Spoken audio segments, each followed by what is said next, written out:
The crystal flute in my hand didn't shatter, but the illusion of the perfect evening certainly did. We were standing in the ballroom of the Sterling estate, a cavernous hall of polished marble and vaulted ceilings that seemed designed to make a human being feel insignificant. 500 guests, senators, tycoons, and socialites, were hushed, their eyes fixed on the podium where my future son-in-law, Harrison, was adjusting the microphone. The air smelled of expensive perfume and old money. I was smiling, the frozen, polite smile of a father giving his only daughter away, when Maya leaned into my shoulder. The warmth of her breath against my ear was the only real thing in that cold, golden room. Her voice was trembling, barely audible over the hum of the crowd. "Dad," she whispered, her hand tightening around my bicep like a vice. "Something's not right." The blood in my veins turned to ice. I didn't look at her immediately. I kept my eyes on Harrison, who was flashing that practiced, shark-like grin of his.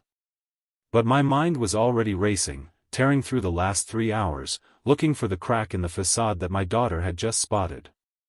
I had spent a lifetime in forensic accounting, finding the lies buried in mountains of truth. I should have seen it.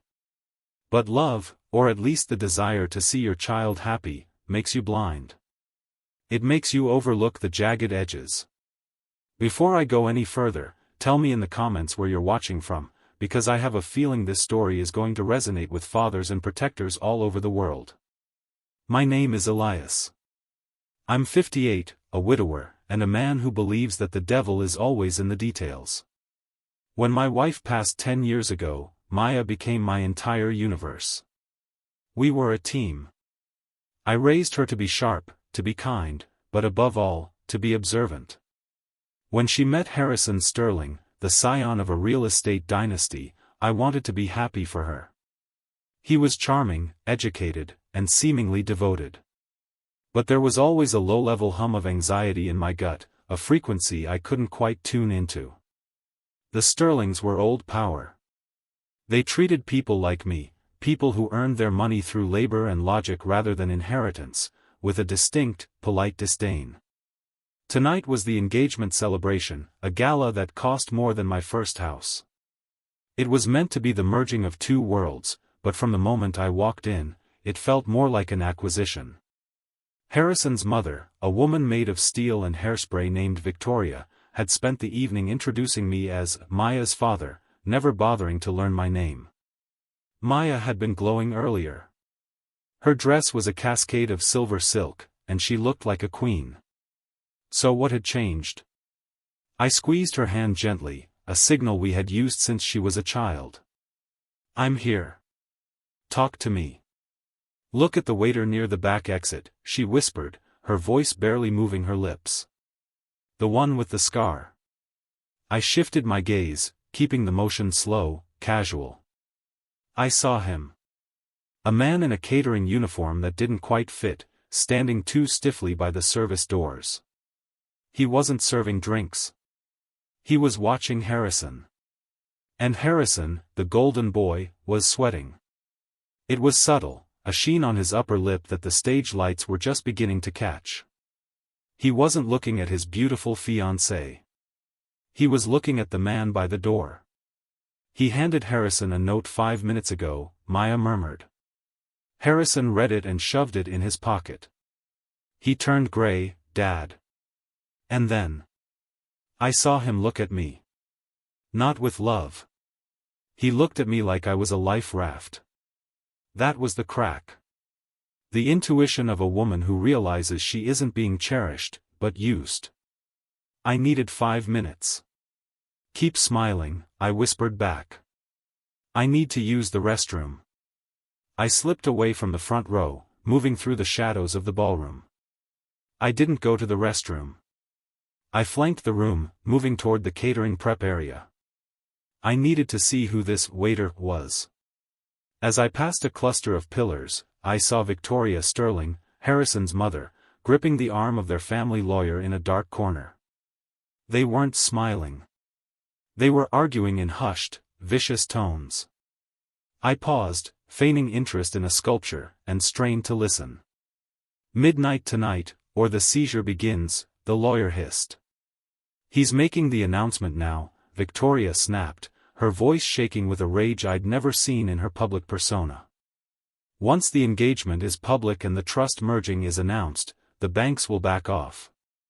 Her assets cover the liquidity gap. Just stall them. The floor seemed to drop out from under me. It wasn't a marriage. It was a bailout. I knew Maya's financial standing. My late wife had been a brilliant inventor, holding patents that generated significant, quiet wealth.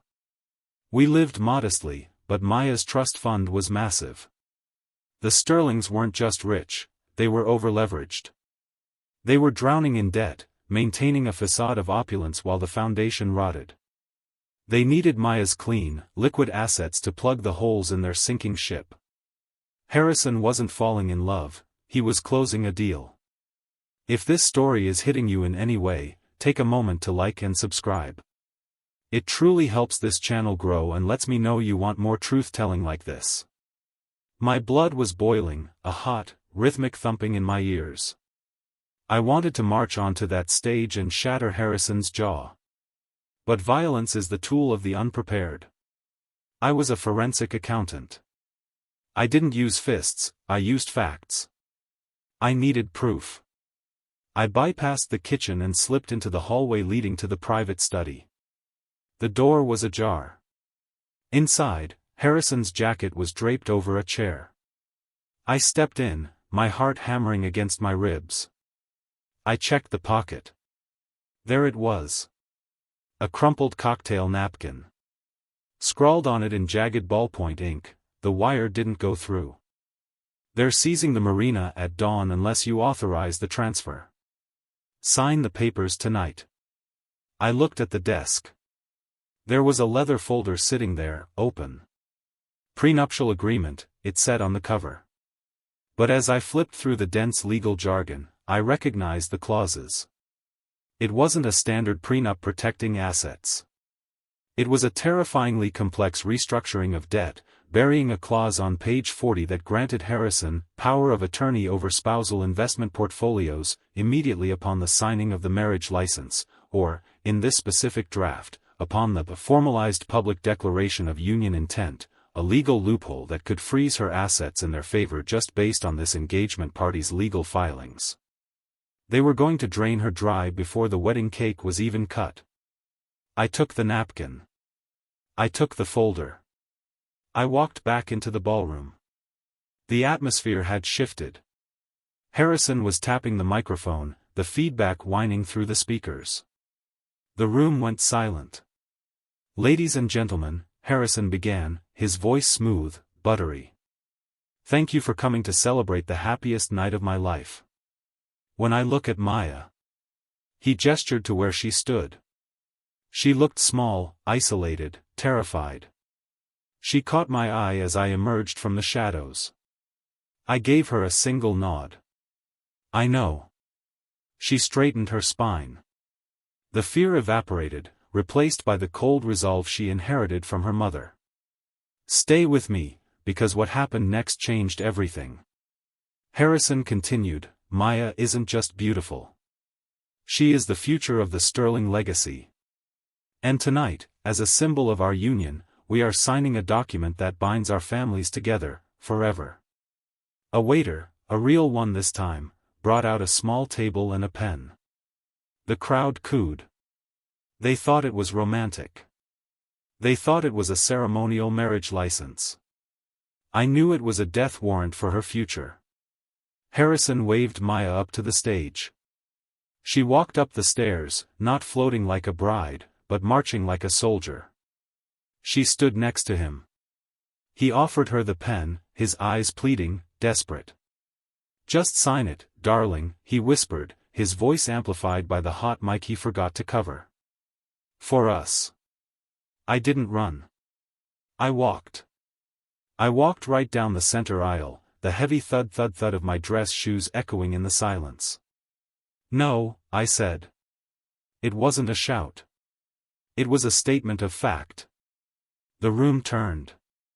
500 heads swiveled. Harrison froze. Victoria Sterling dropped her champagne glass. It shattered, the sound like a gunshot in the quiet room. Elias? Harrison laughed nervously. We're in the middle of a toast. I climbed the stairs. I didn't look at the crowd. I looked at Harrison. I placed the crumpled napkin on the podium next to the microphone. Then I slammed the leather folder down beside it.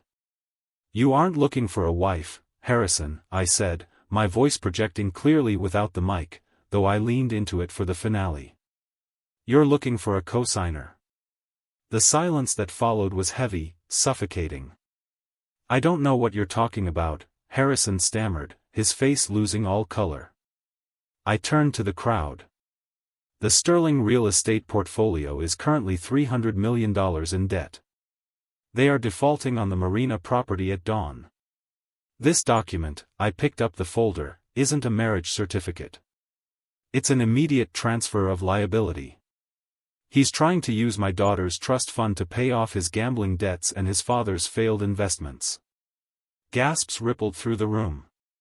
It was a wave of shock, followed immediately by the rustle of whispers. The waiter by the door turned and walked out. He knew the game was up. Victoria Sterling rushed the stage. Security. Get this lunatic out of here. But Maya stepped forward. She took the microphone from Harrison's limp hand. She looked at the man she had loved an hour ago. Is it true? She asked. Her voice didn't waver. Harrison looked at his mother, then at the napkin, then at Maya. He couldn't even speak. He just looked down, defeated. Maya turned to me. She didn't cry. She didn't scream. She just took the engagement ring off her finger, a ring I now realized was probably insured to the hilt or unpaid for, and dropped it on the contract. I think, Maya said, her voice amplified across the stunned hall, the engagement is off. She took my arm. Let's go, Dad. We walked out of that ballroom down the center aisle. Behind us, the sound of the Sterling dynasty imploding was louder than any applause. We heard shouting, we heard accusations, and we heard the distinct sound of creditors moving in. We didn't speak until we were in the car, driving away from the estate, the city lights flickering past us. Maya leaned her head back against the seat and closed her eyes. A single tear escaped, tracing a path down her cheek. How did you know where to look? She asked quietly. You told me, I said, reaching over to pat her hand. You saw the crack. I just brought the hammer. She squeezed my hand. Thanks, Dad. We stopped at a diner on the way home. We ate pancakes at 1 a.m., still in our gala clothes, sitting in a booth with red vinyl seats. It wasn't a glamorous celebration. There was no champagne. But as I looked at my daughter, safe, solvent, and free from a life of manipulation, I knew it was the best party I'd ever attended. We saved her life that night. Not her physical life, perhaps, but the life she deserved. The one where she was loved for who she was, not for what she could pay for. It makes me wonder, and I want to ask you this as we close, if you saw your child walking into a fire, would you burn the world down to pull them out? Because I would. Again and again.